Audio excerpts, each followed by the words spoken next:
Ok, Ya. listo. Bueno, queridas hermanas de Creadas por Dios, es una alegría que el Señor nos da nuevamente de reunirnos en este espacio de estudio bíblico.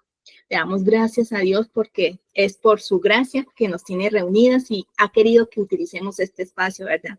Así también quiero saludar a todas las que están aquí ahorita mismo y a las hermanas que se irán agregando y también enviarles un saludo a las hermanas o hermanos que se verán esta enseñanza por el canal de Radio Entre Cristianos. También tenemos ese gozo de siempre darle esta bienvenida a nuestro hermano y profesor Kenzo, quien nos compartirá acerca del profeta Habacuc.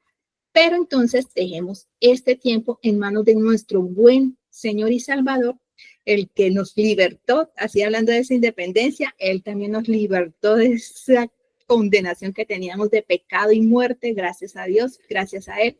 Entonces iniciemos este tiempo en oración. Les pido que entonces me acompañen y le demos honor y gloria a quien se lo merece. Oremos. Padre Celestial, venimos delante de usted, Señor, con corazones agradecidos por regalarnos este tiempo para estudiar su palabra. Le damos gracias por las hermanas aquí presentes y por nuestro hermano Kenzo, quien hoy nos enseñará sobre el profeta Habacuc. Señor, le pedimos esta noche, una vez más, que por medio de su Hijo amado y por el poder de su Santo Espíritu, nos dé un corazón humilde y sobre todo, Señor, dispuesto a oír su voz de las Escrituras. Asimismo, Señor, rogamos que bendiga a nuestro hermano Kenzo, que lo use con fidelidad y sabiduría, y que nosotras también podamos recibir su palabra con fe y obediencia, Señor. Todo esto, Señor, lo pedimos y lo llevamos en oración para su gloria, para su alabanza, en el nombre de su amado Hijo Jesús. Amén, Señor.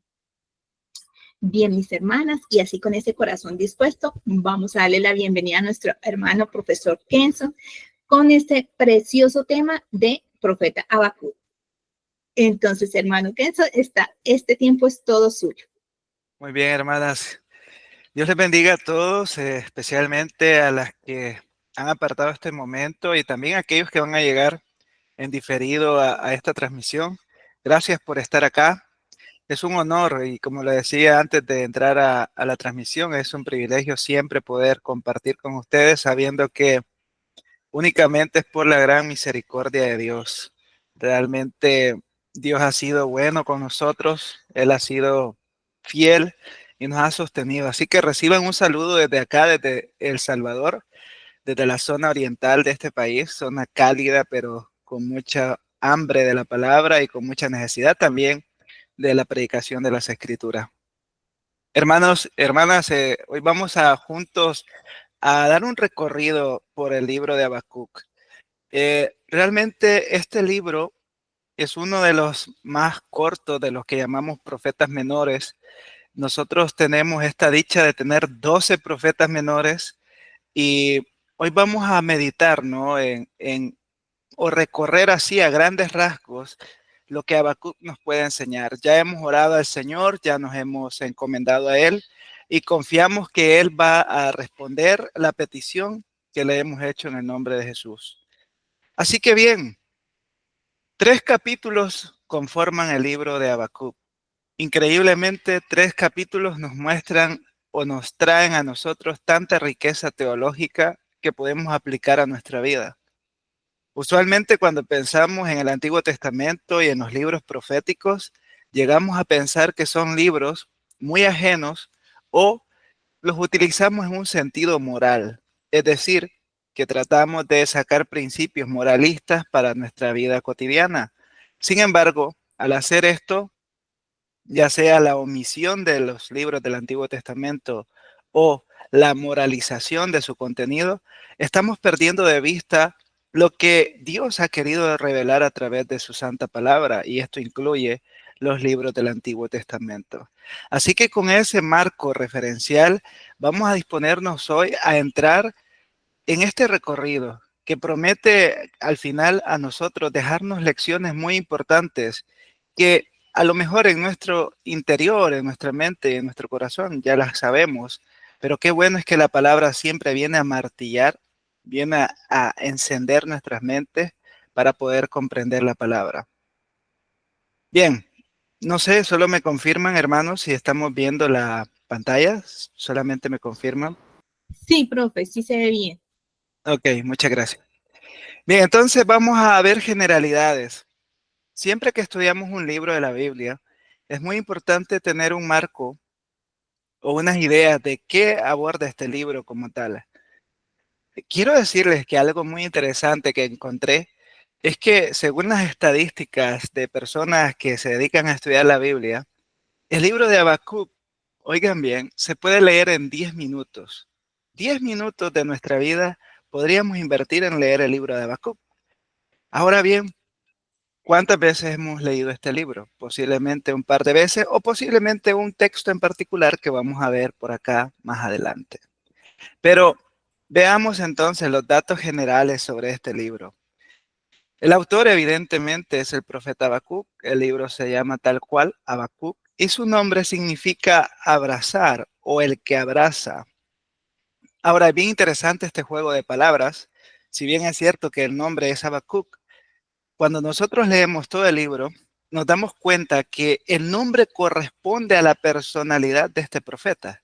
¿Qué quiero decir? Que cuando llegamos al capítulo 3, nos damos cuenta que este profeta, inspirado por el Señor, se aferra o se abraza a la promesa del pacto que Dios le da en ese momento. Es muy interesante ver cómo este juego de palabras, por llamarlo de algún modo, corresponde al propio contenido del libro. Este libro fue escrito entre los años 612 y 605 a.C., una época, digamos, turbulenta en la historia de Israel, una época de declive que anunciaba o anunciaba el porvenir, ¿no? El prejuicio de lo que venía para este pueblo. Y este juicio iba a ser a través del gran imperio babilónico. Este imperio que es reconocido tanto a nivel social y cultural como uno de los imperios más violentos, más feroces, tanto así que se encuentran vestigios y, eh, y récords, ¿no? O historia relacionada a este imperio de cómo eran sus tratos con los pueblos que conquistaban. Era un imperio bárbaro, un imperio bestial que mediante la violencia imponía su fama, su reconocimiento. Entonces, antes de que llegara esta invasión, Judá se hallaba en la decadencia espiritual, con injusticia, con corrupción. Muy frecuentemente encontramos que el pueblo de Israel, tanto el reino del norte como el reino del sur, se encontraban en este estado espiritual donde únicamente querían buscar sus propios beneficios, sus propias concupiscencias, sus propias leyes. Y vemos vez tras vez cómo el Señor va levantando jueces, reyes y profetas para recordarles el pacto y que vuelvan al pacto y anunciarles el pacto. El Antiguo Testamento podría resumirse en una sentencia y es que Dios siempre estaba recordando su pacto para su pueblo a través de sus siervos.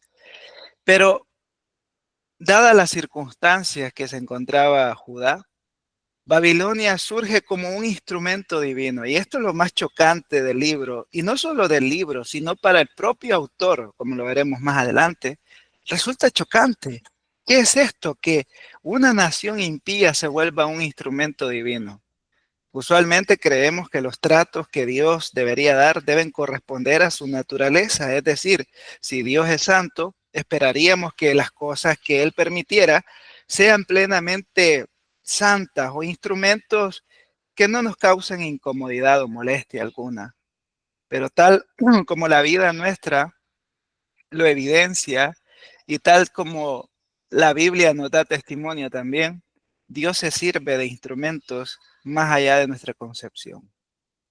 El género de este libro, por supuesto, es profético, es profecía, aunque muy curiosamente, en el capítulo 3 encontramos una estructura poética. En esa oración, que muchos dicen que no es solo una oración, sino que es una especie de poesía, se incrusta en este libro profético un estilo cántico, vamos a llamarlo así, donde, donde Habacuc está reconociendo su confianza en Dios. Bien, estas son como datos generales sobre este libro. Este esquema que ustedes están viendo en pantalla lo tomé de la Biblia de la Reforma, bueno, en la versión inglesa de eh, la estándar, la ESV, la English Standard Version, nos da este bosquejo. Creo que es muy similar también al bosquejo que nos puede dar la Biblia de la Reforma en su versión español de la Biblia en la versión de la Biblia de las Américas. Me pareció muy interesante traer este esquema ya que reúne bastantes criterios que realmente están relacionados con el libro. Y es que como mencioné en su momento, este libro es profético, sin embargo, hay una característica muy interesante de este libro y es que hay como un diálogo entre el profeta y Dios. El profeta dice esto, Dios dice esto, el profeta dice esto, Dios dice esto. Hay como una intermitencia entre ellos, una relación entre ellos y es muy distintivo cuando nosotros vamos leyendo este libro de corrido. Así que este es el esquema que propone la Biblia de la Reforma, la Biblia de Estudio de la Reforma. Me pareció bastante bueno. Sin embargo, nos pueden distraer algunas subdivisiones que están por ahí. Y he decidido optar mejor a hacer mi propio esquema, que no es muy distinto en última instancia, pero que se presta para poder comprender un poco mejor el libro. Yo he categorizado así el diálogo entre el profeta y Dios, la oración y la confianza del profeta. Estas son las dos grandes divisiones que podemos encontrar en el libro de Habacuc. Muy importante, hermanos, que cuando estudiamos un libro histórico, un libro profético, tenemos que identificar las divisiones principales, tal como lo ha hecho aquí la ESV, la Biblia de Estudio de la Reforma. Hay criterios, ¿no?, de estas divisiones. Son hilos conductivos o hilos argumentales que nos permiten comprender mejor. Benson, perdón por molestarlo, ¿Sí? pero nosotros solamente estamos viendo un recorrido por el libro de Habacuc. Oh, qué pena, hermanas, perdón. Es Perdón, hermanas. Mi culpa. Bueno, creo que lo voy a dejar así. Lo voy a dejar así. Es que, bueno, ok. Lo lamento, hermanas. Ahora sí están viendo esto. Datos generales sobre el libro. sí, ahora sí se ve. Ok, hermanas, lo voy a dejar así. Es que, entre paréntesis, cambié el sistema del equipo y hay cosas que me están dando inconvenientes aún. Bien. Bueno, voy a ir para no hacerles perder mucho el tiempo, voy a ir a lo que estaba mencionándoles sobre lo que viene siendo el contenido del libro. Pero miren ustedes eh, lo que les estaba mencionando, ¿no? El autor, la fecha, el contexto histórico y el género del libro como tal. Ahora solo denme un segundo. Ok. Ok. Vamos a arreglar esto por acá. Así que, como esto es en vivo, hermanos, tiende a pasar muchos detallitos por ahí, pero aquí está, miren, aquí está, panel de diapositivas. Ok. Bueno, aquí está el esquema del que les estaba hablando y es el esquema de la Biblia de la Reforma que propone, ¿no? Son 6 divisiones que la Biblia de la Reforma en la versión inglesa de la Standard Version, English Standard Version propone, y me pareció muy interesante. Y tal como les mencionaba previamente, hay un diálogo dentro de este libro profético que es muy distinto si nos vamos a recorrer otros libros de los profetas menores. Ahora bien, yo he optado mejor usar esta opción o este esquema y es un esquema más sencillo y es dividir el libro en dos grandes secciones. La primera es el capítulo 1 y capítulo 2, donde se encuentra el diálogo entre el profeta y Dios. Y en el capítulo 3, que es la oración y la confianza del profeta. Entonces vamos a ir analizando poco a poco lo que este libro nos va ofreciendo, como a desmenuzar un poco el contenido y luego llegar a ciertas aplicaciones muy prácticas para nuestra vida. Así que empecemos por el capítulo 1. Encontramos a Habacuc clamando. ¿Hasta cuándo, Señor, clamaré y no oirás? Esta es la primera queja del profeta y Habacuc no era un hombre ajeno a la realidad, no era tampoco un idealista que esperaba que las cosas cambiaran así de pronto, sino que él era consciente del dolor, de la situación difícil que el pueblo estaba pasando en ese momento. Y no solo una situación que llevaba a dificultad propiamente, sino que había pecado dentro del pueblo. Y dice él, ¿hasta cuándo, Señor, clamaré y no irás? Él se identificaba como alguien que se paraba en la brecha, alguien que intercedía por este pueblo que había abandonado el pacto.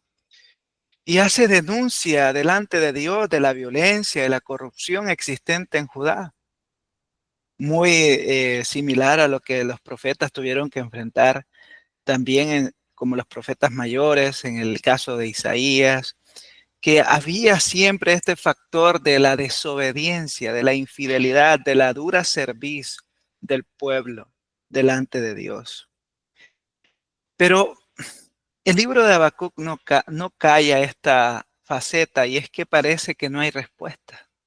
Parece que Dios simplemente ve las cosas, ve la maldad y no actúa.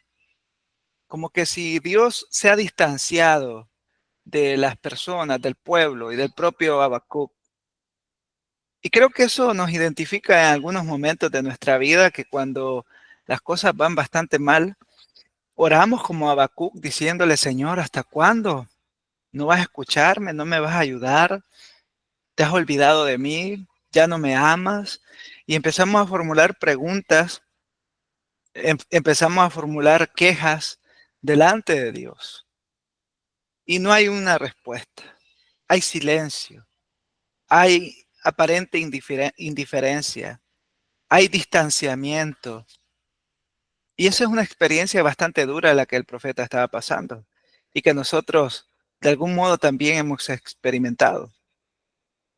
Ahora, hay una respuesta de parte de Dios, pero la respuesta de parte de Dios no es la que Habacuc a lo mejor estaba esperando. Y esto también lo podemos tener en cuenta nosotros, que las respuestas de Dios no son las que nosotros vamos a querer. Claro, Dios va a responder, Dios va a obrar, pero sus caminos no son nuestros caminos, ni sus pensamientos son nuestros pensamientos. Dios hace cosas que trascienden nuestra imaginación o nuestra capacidad de comprender la realidad como tal. Entonces, ¿cuál es la respuesta de Dios? Los caldeos, Babilonia. ¿Qué es lo que le dice en los versículos del 5 al 11 en el capítulo 1 a Habacuc? ¿Sabes qué? Sí, voy a responder. Estoy viendo esta injusticia, estoy viendo esta maldad, estoy viendo el pecado en el pueblo. ¿Y sabes qué? Voy a usar a Babilonia, voy a usar a los caldeos para que los invadan, para que los sometan. Ellos van a ser un instrumento de juicio. ¡Wow! Eso tuvo que haber sido impactante para Habacuc y para cualquiera de nosotros. Imagínense que usted está en un problema y Dios le dice, pues sabes qué, te viene otro problema. Pero no se supone que debería hacerlo al distinto o diferente, que en vez de darme más problemas deberías ayudarme, deberías responder como yo quisiera, como yo espero, como yo imagino que va a ser. Pero Dios dice, no, esta maldad, este pecado, esta injusticia será este pueblo el que usaré para limpiar a mi pueblo, al pueblo del pacto. Entonces los babilonios son descritos como terribles, veloces, crueles y orgullosos. Era un imperio que obviamente no tenía temor de Dios. Era un imperio politeísta, ¿no? Era un imperio forjado en la violencia, forjado en la maldad, forjado en las traiciones políticas también. Entonces Dios usa esta nación pagana para disciplinar a su pueblo. Ya no solo es el hecho de la disciplina de Dios, sino que el instrumento también se convierte en algo impactante para el profeta. No solo es que Dios te va a disciplinar, sino que a quién va a utilizar para disciplinarte. Hermanos, la disciplina de Dios no es un juego realmente. Muchas veces nosotros hemos citado ese texto que dice que el buen padre, que Dios, voy a parafrasearlo, que Dios es como un buen padre que al que ama disciplina, ¿no? Y que si no lo ama es un bastardo o algo así. Muchas veces nos llenamos la boca con eso cuando no se trata de nosotros, ¿verdad? No, decimos, no, es que Dios disciplina porque Él es un buen padre, pero estamos hablando del otro, estamos hablando de un caso aislado, estamos hablando de alguien en la congregación X, pero ya cuando nos toca a nosotros, la disciplina de Dios, ahí ya es otro asunto, porque no sé si ustedes han pasado, quienes están viendo esto, lo vayan a ver, no sé si ustedes han pasado por un proceso de disciplina de Dios, pero no es una cosa de gozo. Claro, te conforta saber que Dios en amor te está forjando, te está purificando, te está limpiando, pero el proceso como tal no es un proceso en el cual uno sienta pétalos de rosa rodeando todo su ser, no, hay espinas, hay dolor, hay insatisfacción, hay vergüenza, hay amor, por supuesto, pero la disciplina tiene esa carga emocional que duele, duele porque están quitando algo de nosotros para el bien y para la gloria de Dios. Ahora imagínate que Dios está usando a un pueblo pagano. Cualquiera puede haber dicho, bueno, va a usar a este pueblo, que es un pueblo que tiene temor de Dios, es un pueblo que nosotros conocemos. Claro que en aquel momento no había ningún pueblo así. Pero, ok. O una facción, ¿no? Imagínense, Dios va a usar a una de las tribus y nos van a venir ¿qué? A poner todo en orden, nos van a oprimir, pero bueno, al final son del mismo pueblo, no hay problema. No, no, Dios va a usar a una nación pagana. Es que eso es, imagínense, Dios les ha dicho que no tengan relaciones o que no tengan vínculos cercanos con pueblos paganos.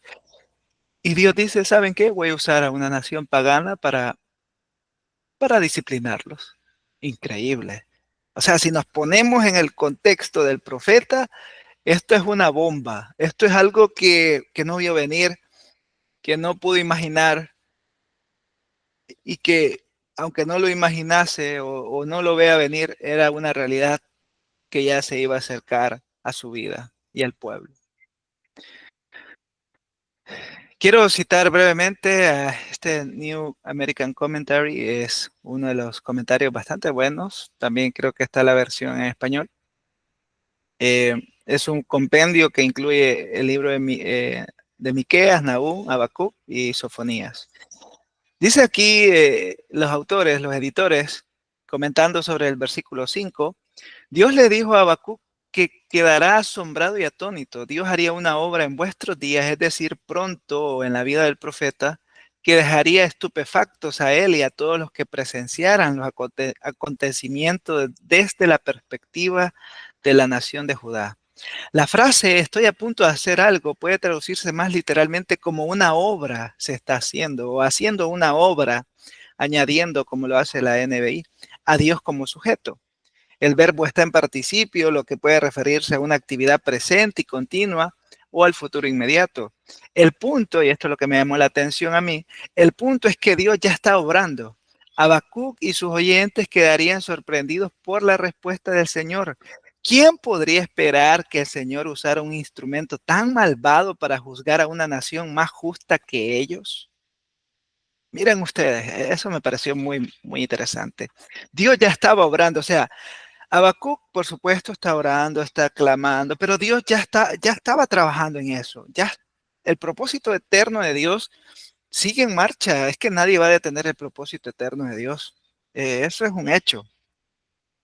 Pero desde la perspectiva de Habacuc y sus oyentes, el pueblo, ¿cómo es que esta nación que no tiene ningún pacto, ninguna relación con el Dios viviente, va a venir a nosotros y nos van a someter y nos van a subyugar? ¿Cómo es posible que Dios va a usar a este pueblo?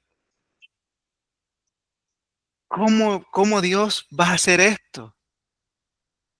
Dios lo va a hacer, Dios lo hizo y Dios lo seguirá haciendo en nuestras vidas. La disciplina funciona así, hermanos. El trato de Dios, la providencia de Dios van más allá de nuestra comprensión, van más allá de nuestra imaginación como tal. Y esa es la primera queja y la primera respuesta que encontramos en este libro. Pero viene la segunda queja, como era de esperarse de parte del profeta. Y evidentemente ustedes ya están imaginando cuál es la queja del profeta. Y es, Señor, ¿cómo tú eres santo, 3 veces santo, y tú has establecido un pacto con nuestro padre Abraham, y tú levantaste a tu rey David, y tú levantaste a los profetas? ¿Cómo es posible, Señor, que tú puedas usar a alguien peor que Judá? ¿Cómo es posible que traigas a los babilonios a querer usarlos como un instrumento de justicia? Básicamente es como, Señor, no, ¿qué te pasa? ¿Qué estás haciendo? No lo entiendo.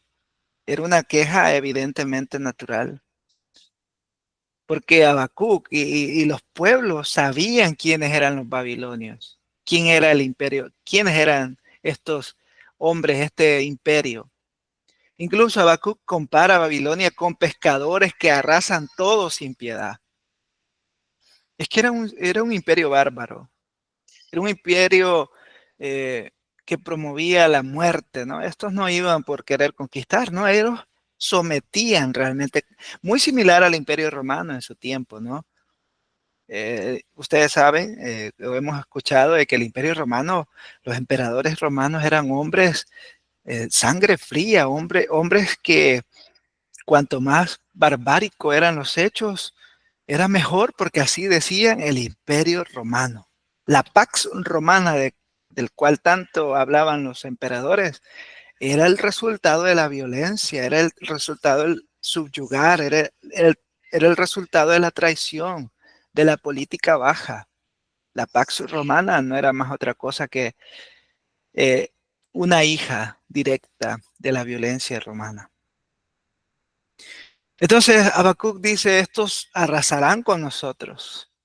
Entonces, ¿cómo Dios, si tú eres santo, cómo vas a permitir este mal? ¿Cómo es posible? ¿Cómo lo vas a hacer, Dios? ¿Cómo? ¿Por qué no usas? O yo me pongo en el lugar de Habacuc y tal vez ustedes también. Yo le diría, Señor, ¿no puedes levantar a una tribu por aquí, no? Y que nos vengan a dar una lección, una cátedra moral y nos digan, vuelvan, pecadores. Sería mejor, Dios, porque ya los conocemos, son de confianza, son nuestros amigos, son cercanos. No puedes hacer eso. Pero en esta vida, hermanos, debemos entender que podemos cuestionar los planes de Dios, pero no los vamos a deshacer. Sorpresa, sorpresa. No vamos a deshacer el plan de Dios. Nadie que se haya opuesto al plan de Dios ha triunfado. Nadie, absolutamente ninguno. Satanás quiso hacerlo allá en el jardín del Edén. Quiso hacerlo allá en la eternidad y levantarse contra el Altísimo. Los hombres han querido hacerlo durante toda la historia, levantarse contra Dios y su pueblo, pero han fallecido, han perecido sus intentos, no lo han logrado. Hoy se levantan los grandes filósofos, las mentes ilustres, y empiezan a cuestionar las bases del cristianismo, las bases epistemológicas de la fe cristiana, creyendo que a través de argumentos rimbombantes y muy llamativos, las mentes podrán salir del cautiverio religioso. Pero es que no comprenden estos filósofos y estos naturalistas que la fe va más allá de la argumentación que nosotros hacemos, sino que es el producto de una obra espiritual. Es Dios obrando en nosotros y es Dios obrando en la historia. Y nadie que se oponga o cuestione ha podido tener resultados positivos. Ninguno, nadie, absolutamente nadie. Satanás lo quiso hacer también allá en el monte del Calvario, pero dijo Cristo, consumado es. Entonces aquí, volviendo a Habacuc, él cuestiona porque hay una lucha en su mente entre quién es Dios y lo que está haciendo. ¿Me explico? Él dice, Dios es santo. ¿Por qué está haciendo esto? Dios es santo. ¿Por qué permite que me enferme? Dios es santo. ¿Por qué permite que esté en esta crisis económica? Dios es santo. ¿Por qué permite que se burlen de mí las personas? Dios es santo. ¿Por qué permite que se acerquen a mí estos problemas? Tratamos de conciliar la ontología o el ser de Dios con las realidades que vivimos. Ahora, podría haberse quedado la historia aquí. Sin embargo, en el capítulo 2 nos vamos encontrando una maduración, digamos, de las ideas de Habacuc. Debemos recordar también, es muy importante, que si bien es cierto que son 3 capítulos, estos 3 capítulos cronológicamente no abordan todo el desarrollo de lo que está ocurriendo en aquel momento. Sin embargo, todo lo que Dios ha inspirado en sus escritos, en la palabra, es lo más necesario para nuestro entendimiento y para nuestra comprensión del propósito eterno de Dios.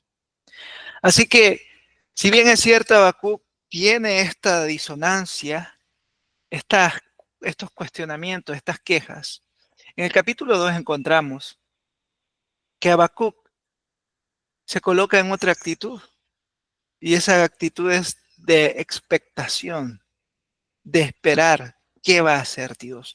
Ok, Dios, yo no te puedo detener, vas a usar a los babilonios,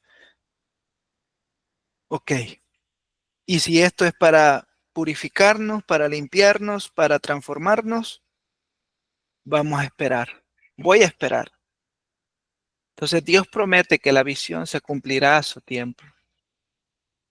Entonces Habacuc está madurando más su idea, más su comprensión. Hermanos, la tribulación nos hace madurar a nosotros. La disciplina que Dios ejecuta sobre nosotros también nos hace madurar. Entendemos y vamos asimilando que Dios obra de maneras prodigiosas y no como las esperamos nosotros. Ahora lo que corresponde es tener paciencia. Habacuc dice, estaré expectante, seré como un atalaya. Y aquí en el versículo 4 encontramos el corazón del libro, ¿no? ¿Y cuál es ese corazón? Que el justo vivirá por su fe. Los caldeos, los babilonios confiaban en su poder, en su violencia, en ejercitar la opresión a los pueblos, en el orgullo nacionalista, ¿no? En el orgullo conquistador. Pero Dios está llamando al pueblo a vivir por fe, que los justos vivan por su fe. El justo confía y vive. Y esto lo podemos extrapolar, ¿no? Al evangelio. El hombre en su autosuficiencia dice, yo no necesito evangelio. Yo no necesito más que mi propia voluntad, mis capacidades, mi conocimiento, mi desarrollo emocional, cognitivo para poder salir adelante en la vida. Se justifica a sí mismo. Yo soy buena persona, no le hago daño a nadie, no me meto con nadie, soy un buen vecino, soy un buen ciudadano. Ergo, por lo tanto, yo voy a tener acceso a otra vida, a una vida mejor luego de mi muerte. Pero las obras, dice el apóstol Pablo, no sirve de nada. Por gracia soy salvo, dice el apóstol Pablo, inspirado por el Señor. Entonces la justificación es por la fe. en Cristo Jesús. Entonces es un principio, es un hilo rojo, digamos, que recorre toda la Biblia, ¿no? Recordemos que también Abraham, eh, en el libro, en la carta a los Gálatas y en los Romanos se habla sobre la fe de Abraham. Entonces hay un hilo rojo por ahí que se extiende de Génesis a Apocalipsis en cuanto a la justificación por la fe. Pero volviendo a Habacuc, él dice, Señor, el justo va a vivir por su fe. Entonces significa que vamos a ser sostenidos no por nuestros méritos, no por nuestra oposición al imperio babilónico, no por nuestras capacidades diplomáticas para ver cómo salimos de esto, no, vamos a vivir por fe. Y si ustedes han leído los libros que se escriben durante el cautiverio, son libros, bueno, Lamentaciones, ¿no? Es un libro bastante triste, obviamente, por eso se llama así. Y los libros post cautiverio también traen ese sazón, ¿no? Ese sabor de la tristeza, de la amargura de haber estado lejos del Señor. Pero la comprensión aquí es, viviremos por fe. ¿Por fe en quién? En Cristo Jesús. Por fe en el pacto. Recordemos que aquí en el libro de Habacuc, la fe está relacionada al pacto. Y por supuesto, también nosotros como cristianos, como creyentes en Cristo Jesús, formamos parte de este mismo hilo conductor que es el pacto de Dios. Por supuesto, estamos hablando en el antiguo pacto de la dispensación de la ley, pero al final la ley apuntaba a Cristo. Así que eso es lo que va comprendiendo Habacuc. Viviremos por la fe, por la fe. Bien, entonces aquí ya va tomando otro sentido el libro. Al principio esto comenzó muy agitado, ¿no? Como, wow, esto está mal y se va a poner peor. Es una conmoción emocional, una disonancia cognitiva. ¿Qué es lo que va a pasar? Esto se vuelve complicado, pero como que cuanto más se expone a este diálogo, entre más comunión tenemos con Dios, nuestra alma se aquieta y podemos comprender, no a totalidad, pero podemos comprender que lo que Dios hace es justo, bueno y perfecto. Y aquí, en el capítulo 2, que es la primera, aquí es donde cierra la primera parte de esta división del libro de Habacuc, encontramos que hay unos ayes o unos lamentos contra Babilonia.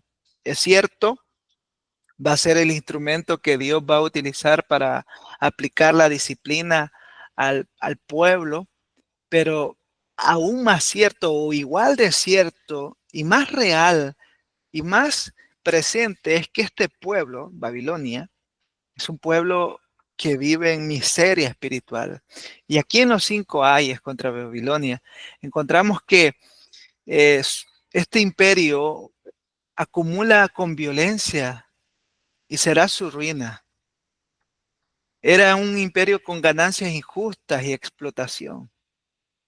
Era una construcción de imperios con sangre. Toda la gloria humana se desvanece, pero la gloria de Dios llenará la tierra, dice Habacuc. Había idolatría y corrupción. Ellos eran un pueblo idólatra, un pueblo politeísta. Y de hecho ahí en el libro encontramos cómo Habacuc dice que ellos oraban a la piedra, a la estatua. Los ídolos callan, pero el Señor está en su trono. Entonces, todo este contraste que Habacuc va haciendo sobre Babilonia y que son ayes o son lamentos en contra de ellos. Lo que Habacuc está diciendo, este pueblo no tiene por qué jactarse delante de nosotros. Nosotros vamos a obedecer, vamos a someternos a lo que Dios haga, pero este pueblo no se puede jactar de nada porque su condición es paupérrima. Su condición es ajena a la voluntad de Dios. Claro, ellos estaban también en una condición similar, pero Lo que los diferenciaba no eran ellos en sí, sino el pacto que Dios había hecho con ellos. Porque eso es lo que nos diferencia a los cristianos, hermanos. No es que nosotros seamos justos por nuestras capacidades, sino porque Dios nos escogió a nosotros a través del Hijo. Dios nos escogió a nosotros para que seamos su pueblo, y esto es lo que nos distingue a nosotros de las demás personas, no porque seamos mejores, no porque nuestras capacidades espirituales sean las más óptimas o tengamos amplios conocimientos teológicos o amplias capacidades de percepción y que hayamos visto una oportunidad en el Evangelio y la tomamos y ahora aquí estamos. No, Dios soberanamente vino a nuestra vida a través de la predicación del Evangelio, fuimos convencidos, fuimos regenerados, creímos y hemos sido santificados en el Señor y somos constantemente preservados por Él para la gloria de su nombre. Pero a pesar de ello fallamos, a pesar de ello erramos, a pesar de ello pecamos, pero la gracia de Dios abunda donde hay maldad, ¿no? Donde hay pecado. Por supuesto, el Señor va a disciplinar a aquellos que se apartan, a aquellos rebeldes de su pueblo. El Señor los va a disciplinar. Puede ser que hoy nos escuche alguien, ¿no? De que está en rebeldía a Dios y se sienta bien estando ahí. Yo te digo, si tú eres parte del pueblo de Dios, Dios te va a traer. No sé dónde estás, no sé lo que estás haciendo con tu vida, pero Dios te va a traer. Si eres parte del pacto, si eres parte de ese pueblo, Dios te va a traer. Ahora, si no eres parte de ese pueblo, no he dicho nada, pero Dios conoce a los suyos. Y los suyos pueden llegar a instancias, a momentos muy bajos en la vida, a declives espirituales muy profundos. Pero si tú eres parte de ese pueblo, Dios de un modo soberano te va a traer de nuevo. Te va a traer. No porque eres mejor, no. Es porque Él no va a perder a ninguno de los suyos. Y Babilonia no era uno de los suyos. Babilonia era un pueblo que un imperio que se había opuesto a la voluntad de Dios.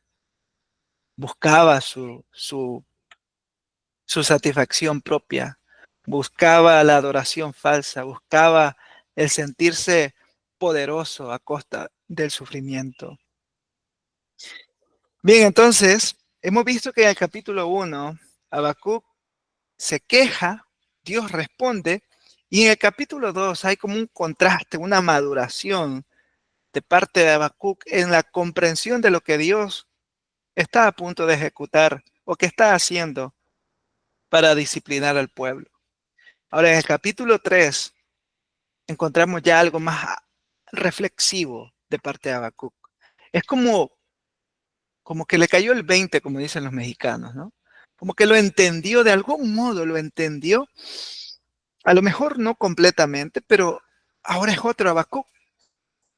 Si ustedes lo comparan, comenzamos con un Habacuc quejoso, preocupado, que no sabía lo que estaba pasando, pero en el capítulo 3 es otro Habacuc. Y aquí es donde encontramos lo que les mencionaba al principio, esta estructura como un cántico, pero es una oración realmente de Habacuc, pero tiene esos esquemas argumentales de ser un canto también. Aquí encontramos al profeta orando y recordando los actos poderosos de Dios, como el éxodo, la liberación y la victoria sobre los enemigos. Dios se revela como un guerrero justo y poderoso. Y lo que está haciendo Habacuc aquí es algo bien trascendental y a la vez algo con lo que nos podemos identificar hoy los que estamos viendo o escuchando esto.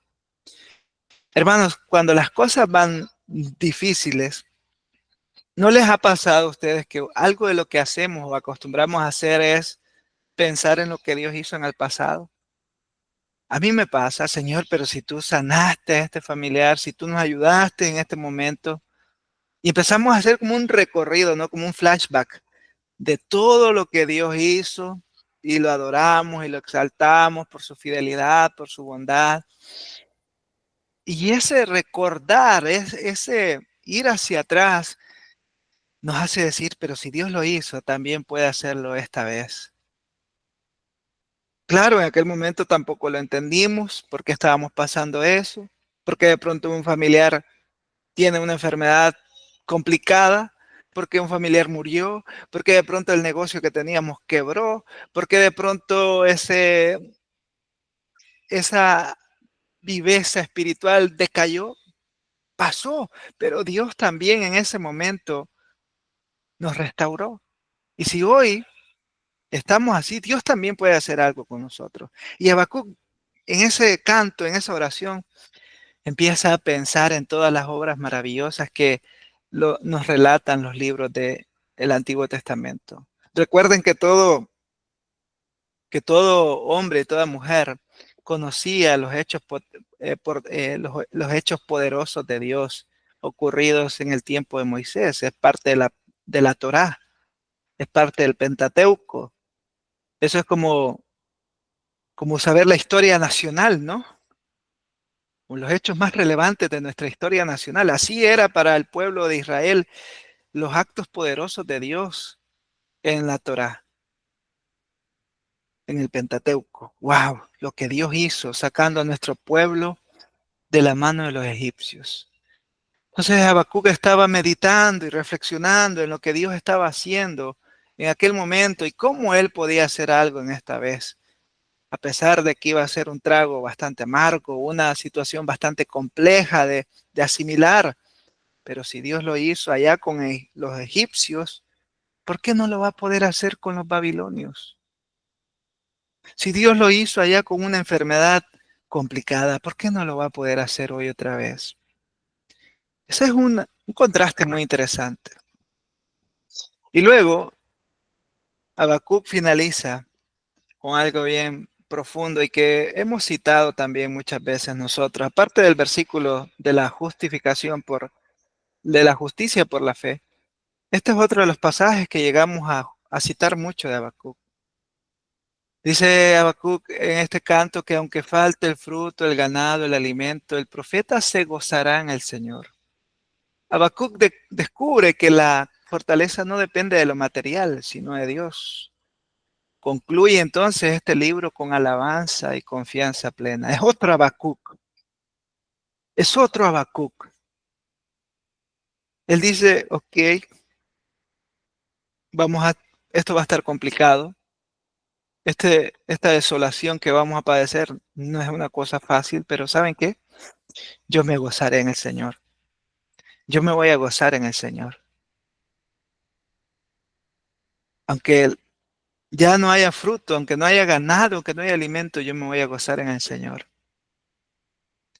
Y eso nos da una lección bastante interesante a nosotros también, bastante profunda, bastante arraigada, ¿no? Por supuesto, vuelvo a decir, y lo he meditado mucho en estas últimas semanas, que cuando hablamos de promesas y cuando hablamos de advertencias en la Escritura, a veces nos resulta fácil creerlas para otros, pero aplicarlas a nuestra vida también nos resulta un poco más difícil. Y por supuesto es fácil creer que Dios, de manera genérica, decirlo así de forma general, Dios es nuestro gozo, pero cuando ya llega la tercera semana del mes y ves que tu alacena, que tu almacén ya está vacío, ¿no? Que ves que de pronto tu hija, tu familiar, tu esposo, tu esposa enferma y dices, wow, wow, ¿cómo puedo hacer? Cuando ves las noticias y el caos, que la violencia, que las muertes, que ahora hasta dicen que los ovnis nos van a invadir y que no sé qué, tú dices, ¿qué voy a hacer? ¿Qué voy a hacer?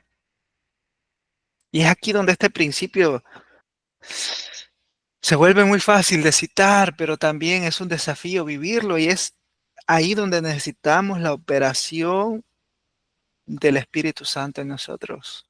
Porque el gozo es fruto del Espíritu Santo en nosotros. Es el fruto del Espíritu Santo en nosotros. Y Habacuc podía enunciar esto de que aunque no hubiese nada, él se iba a gozar en el Señor, porque esta comunión, y esta es la clave, ¿no? La comunión lo había llevado a una situación diferente en su vida espiritual. Entonces, si lo traemos a nosotros, a nuestra vida, si queremos gozarnos en el Señor, la comunión debe ser también, debe incrementar en nosotros, debe incrementar en nuestra vida, debe incrementar mucho. Es un desafío en nuestra época, en la época microwave, como le llaman, ¿no? La época microonda, que todo quiere ser instantáneo. 3 minutos, ¿no? Ponemos algo ahí en el microondas y ya tenemos una cena para 5 personas. Estamos acostumbrados a eso. La inteligencia artificial nos ha venido también a decir, puedes tener todo rápido, puedes ser experto en todo, puedes generar todo lo que quieras, pero la vida espiritual no funciona así. El mundo material es instantáneo, pierde ganas, pero la vida espiritual es un proceso como la planta que va creciendo, así como dice el salmista, ¿no? Que es como el árbol que crece a la orilla del río, ¿no? A las orillas del agua que circunda por esas veredas. Hermanos, necesitamos encontrarnos realmente con Cristo, continuamente. Necesitamos buscarle continuamente. Así que este es el libro de Habacuc. Podríamos tener 3 aplicaciones, ¿no?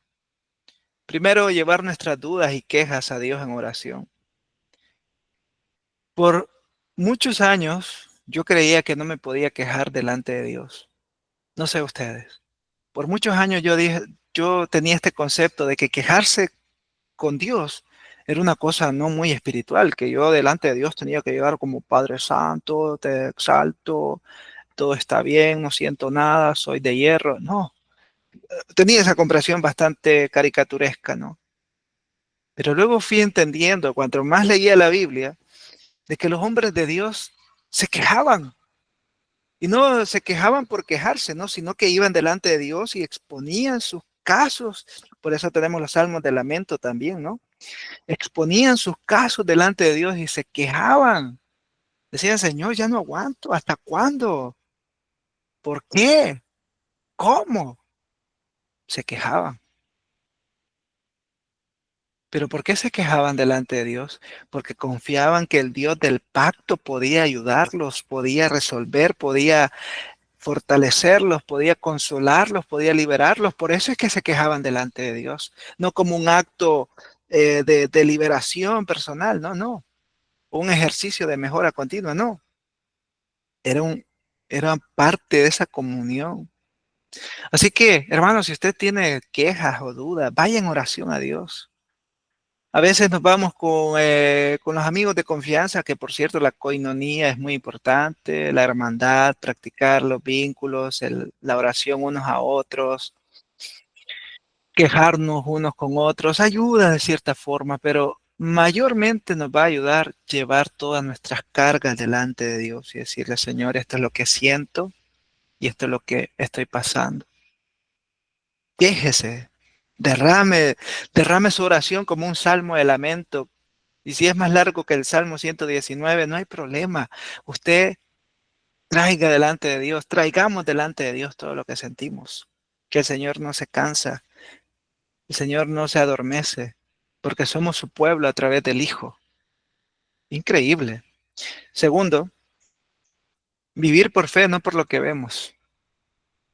Interesantemente, Habacuc no estaba viendo, o sea, el imperio ni había llegado, pues. El imperio ni se había acercado, el imperio babilónico ni había puesto el primer carruaje ahí en la entrada del pueblo. Habacuc estaba preocupado, pero así como se preocupaba, también dijo, ¿saben qué? Aunque no haya nada, yo me voy a gozar en el Señor. Nos vamos a gozar en el Señor.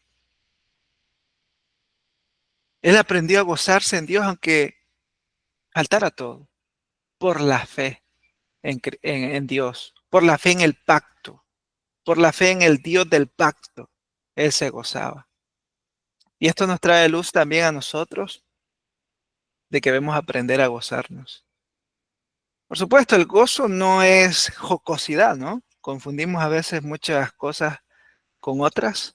La jocosidad es estas personas que son muy risueñas, que sonríen bastante, que te pueden hacer una gracia de cualquier cosa, y qué bueno que hayan esas personalidades extrovertidas, pero el gozo es algo más interno, ¿no? Es algo más profundo, es algo que no es circunstancial, sino que opera desde la realidad de que el Espíritu Santo nos ha llenado, y ante el caos, ante lo inesperado, ante la violencia, ante las circunstancias difíciles, nos mantenemos con esperanza en Dios, nos mantenemos con, con aquel consuelo interno de que Dios está obrando y que Él es la fuente de todas las cosas.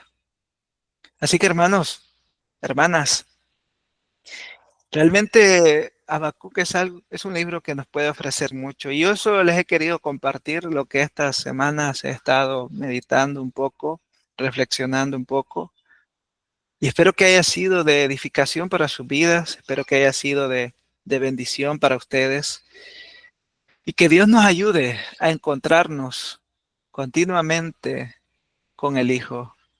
Quiero terminar este tiempo orando, si me lo permiten, y luego pues nos dispondremos a algún tiempo de comentarios. Así que voy a orar, si gustan acompañarme. Señor, gracias por tu palabra. Gracias, Señor, por este tiempo en el que hemos meditado en el libro de Habacuc. Señor, al igual que el profeta, Señor, a veces tenemos dudas, tenemos quejas, tenemos preguntas en nuestra mente, en nuestro corazón, que tú conoces de manera exacta. Señor, oramos para que seas tú trayendo ese consuelo, trayendo esa madurez a nuestra vida, y que podamos comprender el propósito, Señor, por el cual tú estás obrando de ciertas maneras, Señor. También oramos para que nos dé gozo, para que nos hagas crecer en gozo, en sabiduría, Señor. Bendice a mis hermanas, bendice, Señor, a cada hermano que ha estado, Señor, en este tiempo. Señor, ayúdanos y que podamos seguir creciendo para tu gloria, Señor. En el nombre de Jesús, amén. Amén. Ay, hermano Kenzo, demasiado hermosa la exposición, como dice nuestra hermana Martica. Muchísimas gracias por este tiempo. De verdad que sí se le nota mucho el corazón pastoral del hermano Kenzo, de verdad. Y no, fue inevitable no derramar lágrimas con esta meditación, más que todo, la verdad que sí, más que una exposición, fue una hermosa reflexión, enseñanza, que nos lleva por todo lo que pasó a Habacuc, y no ha sido diferente. Bueno, mientras que el hermano Kenzo nos está exponiendo la palabra, inevitable no pensar en ese desarrollo del pensamiento de Habacuc, ¿no? Porque creo que sí es verdad. Muchas veces a mí, por ejemplo, en lo personal se me ha cruzado cuando uno lee los salmos, el Salmo 37 o el 73, los caminos del destino de los malos, y uno ha hecho eso, ¿no? Ha hecho esa queja porque uno mira la prosperidad de ellos y uno, ¿por qué no? ¿No? Entonces, pero sí, como lo expuso el hermano Kenzo, de que el desarrollo del pensamiento de Habacuc fue cambiando, ¿no? Fue cambiando por la misma obra del Espíritu Santo ahora en nosotros, que es comprender la obra completa de nuestro Señor, que tal vez nosotros, yo creo que, como dice el Señor, ya todo se nos ha revelado en la palabra, ¿verdad? Y lo que falta es que la expliquemos más, que la escudriñemos más. Bueno, hermano, yo le quiero hacer bueno, este es un tiempo para que si tenemos alguna pregunta, algún comentario, entonces disponemos este tiempo, pero yo quisiera iniciar como terminó Habacuc. Habacuc termina así, como dice el hermano, con este cántico, ¿verdad? De confianza en Dios, o esta oración, que aunque todo a su alrededor se está desmoronando, lo podemos mirar, y que muchas veces eso lo hemos vivido. La pregunta es, ¿qué nos enseña este pasaje sobre la adoración cristiana de hoy. Por ejemplo, hermano, ayer justo me pasó en la congregación. Llaman a uno de los ancianos, es que ha cambiado tanto, o sea, uno mira ese cántico, el cómo lo expresa, y que ya nosotros no expresamos eso, ya nuestras palabras son tan distintas, nuestra oración, no sé, la forma es tan distinta. Ayer, hay muchos enfermos en la congregación, demasiado, y entonces llaman a uno de los ancianos para que hiciera una oración de ver la necesidad de tantos enfermos, que orara, ¿verdad? Que orara por estos enfermos. Entonces, todos estaban expectantes a esa oración, pero lo que hizo este anciano fue, no, hizo exactamente lo que hizo Habacuc, fue adorar. Nos llama la atención a que tenemos que adorarle, a que Él es el objeto de nuestra adoración, que no nos olvidáramos de todo lo que Él ha hecho con nosotros. O sea, empezó a darnos esperanza, empezó a darnos más ese tipo, y yo decía, vaya, pero la verdad, en algunos de los hermanos se siente como la insatisfacción de que yo quería era esa oración, pero no quería esa adoración. Entonces, por eso le pregunto, esta adoración de Habacuc, ¿cuál es la diferencia con esta adoración en estas congregaciones? Sí, bueno, es una pregunta bien interesante. Justamente nosotros también en la iglesia tenemos esa costumbre, diría, de que se ora por los enfermos. Eh, y sí, usualmente el tiempo es como ese tiempo de exaltación, de adoración a Dios, de confianza en Dios, pero mayormente, y si lo volvemos a título personal, hemos estado acostumbrados a quizás a buscar, ¿no? Esa queja, y es bueno quejarse, pero a veces pensamos que cuanto más brillante o más fuerte o intenso sea lo que le digo a Dios sobre lo que siento, tal vez Él me va a responder. Pero Habacuc, como bien lo mencionaba usted, al volver a razonar lo que Dios está haciendo, Él dice, yo me voy a gozar en el Señor. Creo que lo que hoy debemos hacer nosotros, y también es un desafío para mí, debo ser honesto, es adorar más a Dios, reconociendo que la providencia, que su plan va más allá de mis ideas. O sea, muchas veces uno quiere ser más inteligente que Dios. A lo mejor no lo dice con las palabras, ¿no? Pero uno quiere ser más inteligente y creer que puedes ayudarle a Dios. Bueno, yo le voy a hacer una ayuda a Dios por acá. Él quizás a lo mejor está muy ocupado y puede tratar de resolver esto porque él no me puede ayudar. Habacuc pudo haber hecho muchas cosas, de hecho, pudo haber buscado alianzas, generar un movimiento ahí político, pero Habacuc dijo, me voy a gozar en el Señor, me voy a gozar en Él.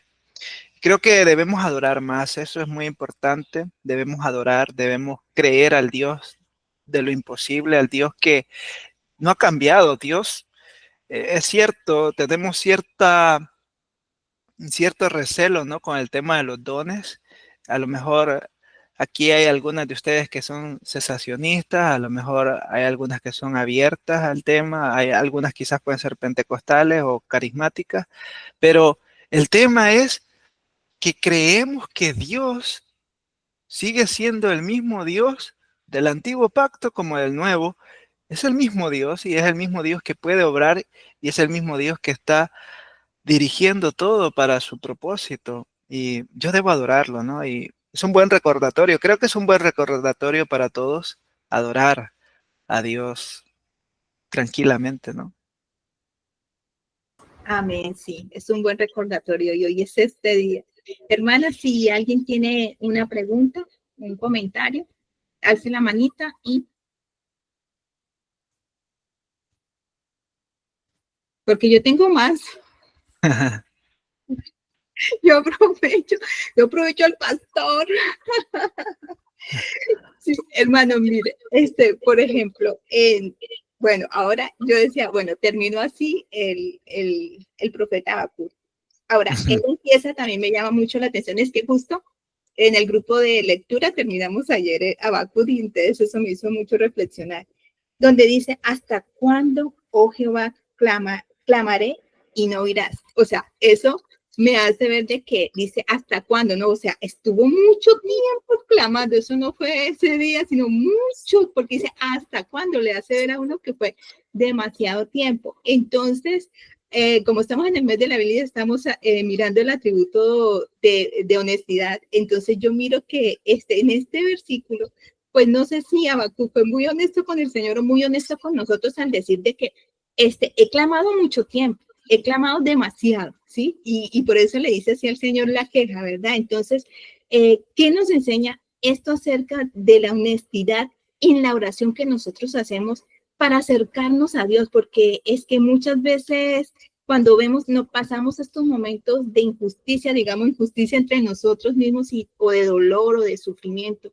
O sea, ¿cómo en verdad nos acercamos con esa honestidad a Dios en esta oración?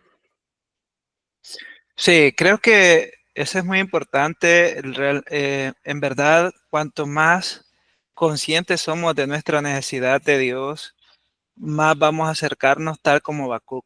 Es decir, cuanto más yo sé que necesito a Dios, yo no voy a tratar de aparentar, ¿no? De que soy muy espiritual, ¿no? Porque hemos creído que la espiritualidad es una especie de inercia emocional, que no siento nada, que no que no hay nada que se quebranta en mí, sino que permanezco en una línea suspendida emocionalmente o espiritualmente, pero la vida espiritual es de altos y bajos, y Habacuc en ese momento dice, Sí. ¿hasta cuándo? Y saben, bien interesante porque hoy en día estas enseñanzas neopentecostales tratan de evitarnos eso. ¿Qué quiero decir? El neopentecostalismo, influenciado por la nueva reforma apostólica y profética, nos enseñan, oye, ¿para qué te vas a complicar tanto de estar clamando tanto? Solo decláralo, decrétalo y ya está listo. Visualiza en tu mente que cómo Dios va a hacer el milagro y no te vas a complicar mucho. Entonces hay un contraste evidente, un contraste muy radical evidente de lo que la honestidad o de la transparencia que Dios nos invita a hacer o tener, a lo que muchas enseñanzas nos quieren pretender vender. Eh, Cuanto más honestos, mire, hay una frase, a lo mejor eh, este autor no sea muy popular entre nosotros, pero hay una frase que voy a parafrasear y es Francisco de Asís. A lo mejor han escuchado de este hombre, que es un teólogo, un escritor del ala católica romana, pero hay una frase de él muy interesante que dice que somos lo que somos delante de Dios, que es una frase muy corta, pero que invita a pensar al interlocutor, al oyente, que en verdad no puedo fingir delante de Dios, aunque yo esté intentando fingir y creerme. Dios sabe lo que estoy pensando. Puede ser que yo esté con mis manos levantadas hacia el cielo, pero por dentro estoy molesto porque Dios no me ha respondido, porque estoy viendo que las cosas siguen igual. Habacuc no se complicó. Él dijo, Señor, no solo dijo hasta cuándo voy a clamar, sino que presume que Dios no lo está oyendo. Imagínense, es que ese hombre fue directo. Habacuc fue muy directo. Entonces creo que nos hace ver a nosotros, hermanos, claro, siempre hay que tener reverencia delante de Dios, pero no podemos hablar algo que el corazón no siente. Más bien debo dejar que mi corazón se derrame delante de Dios y decirle qué está pasando por mí, por mi vida, mis emociones. Hermoso, sí, así debería ser bien, bien honesto. Hermana Sí, Matica, adelante. Bendiciones al pastor, ¿verdad? Que trajo la exposición muy linda. Y en lo que él está hablando ahora mismo, me hizo pensar de la oración del publicano y el fariseo. Ciertamente el Señor ya nos conoce, como el hermano Kenson decía. Ya Él conoce, aunque nosotros tengamos una coraza puesta ante los demás. Él conoce qué es lo que estamos pensando y qué es lo que estamos sintiendo. Entonces sería falsamente, no para Dios, sino para nosotros, allegarnos a Dios y decir, alzo mis manos al cielo como cantaba él, ¿verdad? Pero por dentro estoy enojada o estoy triste pero no le pongo esa carga delante del Señor. ¿Por qué? Porque es pecado quejarse delante de Dios. Es lo que a muchos les han enseñado por muchos años en las congregaciones. Con Dios no se queja, al Señor no se le cuestiona. Pero si vemos y analizamos bíblicamente, como el hermano Kenson estaba desarrollando, que los salmos, David, todos esos profetas, ¿a quienes fueron a poner sus quejas? Al Señor. Entonces me hizo pensar en esa historia del fariseo y del el publicano. El fariseo, ¿verdad? Bien jactancioso, más el publicano apenas quería alzar su rostro al cielo porque él reconocía que era indigno, y a veces nosotros nos creemos súper espirituales aún delante del Señor cuando nosotros estamos desnudos completamente. Entonces yo de verdad entré tarde, pero me lo gocé lo último, y muchas gracias por esta exposición, hermano Kenzo. Gracias a usted, hermana. He sido edificado con su comentario también. Sí, yo como digo, de verdad que con ese corazón pastoral es que ya apunta para pastor, hermano Kenzo. No es pastor, de verdad. No, hermana. Dios ¿cómo le podría decir? No, aún no me ha llamado a eso, pero sí estamos sirviendo en la iglesia local como parte del discipulado y también como obrero en otras congregaciones, siempre predicando. Sí, ay, tan lindo. Bueno, yo de las tres aplicaciones que el hermano Kenzo colocó, es que justo estábamos conectados porque la siguiente pregunta que le tengo es acerca del versículo clave, podríamos decir que más el justo por su fe vivirá. ¿Cómo conecta este pasaje con la doctrina de la justificación que usted tanto nos estaba diciendo? Solo por fe en Cristo Jesús, de acuerdo a las enseñanzas de Pablo en Romanos y en Gálatas. ¿Cómo conecta? O sea, conectar el Antiguo Testamento con el Nuevo Testamento, con esta Sí, doctrina. sí, justamente, bueno, esas cartas que ha mencionado son el alma mater, ¿no? De la doctrina de la justificación por la fe, pero ¿cómo lo conectamos? Lo conectamos a través del pacto, el pacto de Dios. Ciertamente, cuando pensamos en el pacto en el Antiguo Testamento, nos trasladamos a Génesis 12 y también Génesis 17, donde Dios establece un pacto con Abraham. Y este pacto es el que va trascendiendo dentro del Antiguo Testamento hasta que en Ezequiel es anunciado un nuevo pacto, un pacto, y que también Isaías habla de este pacto que está por venir, Malaquías también. Pero ¿cómo unimos, cómo trazamos a Pablo y a los profetas o al Antiguo Testamento? Lo trazamos a través del pacto de Dios. Este pacto que la teología como tal define como el pacto de obras y el pacto en Cristo, ¿no? El pacto o el nuevo pacto como tal. El pacto de obras ciertamente es muy distinto al pacto de gracia, pero forma parte, es un mismo pacto, solo que en dos dispensaciones. El pacto de obras que Cristo viene a cumplir, porque ninguno de nosotros podía cumplir ese pacto, ninguno de nosotros podía cumplir el hecho de guardar la ley como tal, aunque hay por ahí una secta que dice que lo puede hacer. Pero en Cristo, Pablo dice, a través de Cristo somos justificados.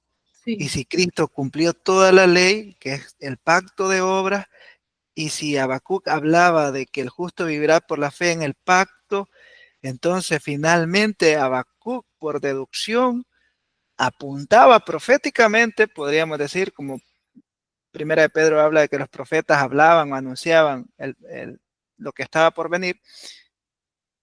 Habacuc pudiese, por deducción, estar apuntando al cumplimiento pactual que hay en Cristo Jesús. ¿Qué quiere decir esto? Que aquel que está en Cristo Jesús ya no guarda el pacto de obras, porque este pacto de gracia es mejor, es completo y es a través de la fe en el Hijo de Dios.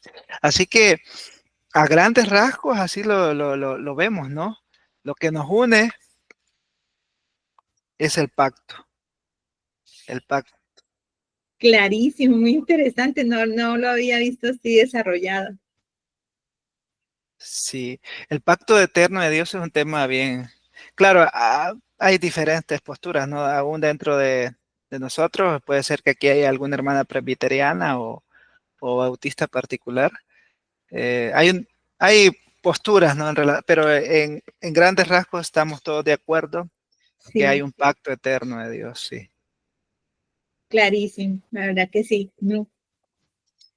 Hermano Kenson, podemos decir que el capítulo 3 presenta entonces la intervención salvadora de Dios como, a ver, cómo decirlo, como un segundo éxodo, porque vendría siendo como una liberación, ¿verdad?, de la condenación, de la servidumbre de pecado. Podemos verlo así, ¿verdad? Sí, es correcto cuando Habacuc se goza, ¿no? En que el Señor será fiel al pacto y que durante el cautiverio, Dios será fiel al pacto y saliendo del cautiverio, que es, como bien dice usted, un segundo éxodo, Dios sigue siendo, bueno, si lo saca del cautiverio es porque Dios seguirá siendo fiel al pacto. De hecho, por eso él dice ahí que que la visión se va a cumplir, porque está haciendo esto como lo hizo en el antiguo, allá con el pueblo de Israel y Moisés, ¿no? Es muy atinado, sí, muy cierto lo que dice nuestra hermana. Es una bendición pensar en esto, ¿no? Y nosotros ahora estamos en un éxodo, hermanos, también. Es un éxodo, una liberación también continua a través de Cristo. Hermano, y ahorita que también habla de la visión, también me llama la atención de que después de la visión, el Señor le hace escribir en tablas, ¿verdad?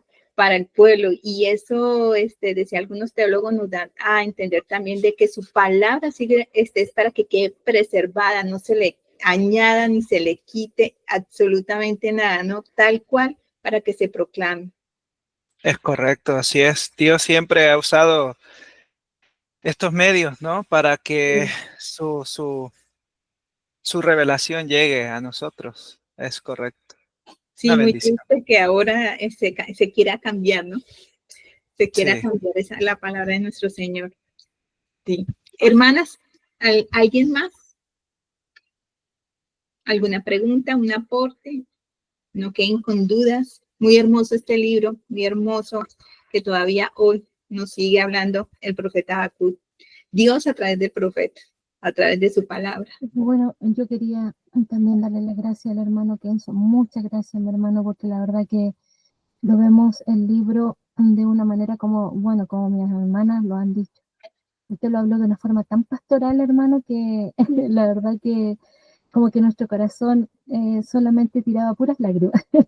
Sí, y el Señor ha sido bueno con nosotros en ese sentido por su forma tan, a ver cómo decirlo, tan, bueno, tan pastoral, la verdad que sí, un corazón de pastor, y no es que tampoco nosotros queremos decirle sea pastor, no, pero que usted siga de esa forma, hermano, porque la verdad que está aportando mucho en los corazones de muchos hermanos que en este tiempo obviamente están buscando eso, ¿verdad? Y lo más importante, yo, bueno, del libro, la verdad que a mí me encanta el libro de Habacuc, el poder reconocer, ¿verdad?, que la soberanía de Dios, la justicia de Dios, aunque nosotros no podemos entender muchas veces los planes de Dios, como, bueno, Habacuc también no los podía entender, pero sin embargo, este libro a nosotros nos deja un legado porque de alguna forma nos enseña que nosotros debemos confiar en nuestro Dios,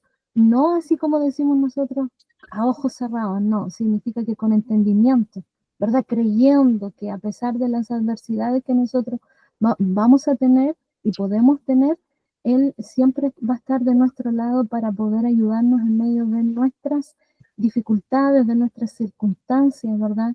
Y creo que eso es lo que el libro nos enseña, o sea, de alguna manera nos da que en medio del sufrimiento, en medio de las dificultades, yo puedo confiar en el Señor y saber de que Él va a ser mi guía, va a ser mi fuerza, y va a ser mi todo en medio de todo lo que pueda yo vivir, porque no estamos excluidos del sufrimiento y eso nosotros lo sabemos. Aunque como bien dice usted, hay algunos que quieran de alguna forma decir diferente, no, ven a Cristo y todo va a cambiar, todo es color de rosa, ¿verdad? Pero nosotros sabemos que eso no es así porque vemos a nuestros hermanos que están sufriendo persecución y ellos no están viviendo el color de rosa, ellos están viviendo la persecución ¿verdad? Verdadera por creer en Cristo, por amar a Cristo. Vemos a nuestros hermanos igual, ¿verdad? Los profetas, tanto como los apóstoles, que ellos también vivieron, ¿verdad? Esa persecución y amaron a Cristo y tuvieron adversidades y todo ello, y ellos siguieron creyendo en Él. Entonces, cuán importante es tomar la enseñanza de este profeta, es el reconocer de que nuestro Dios es soberano, que Él es justo y que nosotros, ¿verdad? Ante sus planes, ni por más que pataleemos, no vamos a poder hacer absolutamente nada y solamente decir, amén, Señor, aquí estamos para cumplir con tu propósito. No hay otra cosa que decir, así que muchas gracias, mi hermano, por este episodio del libro de Habacuc, porque es maravilloso este libro. Amén. Gloria a Dios, hermana. Muy de acuerdo con todo lo que usted ha dicho. Gloria a Dios.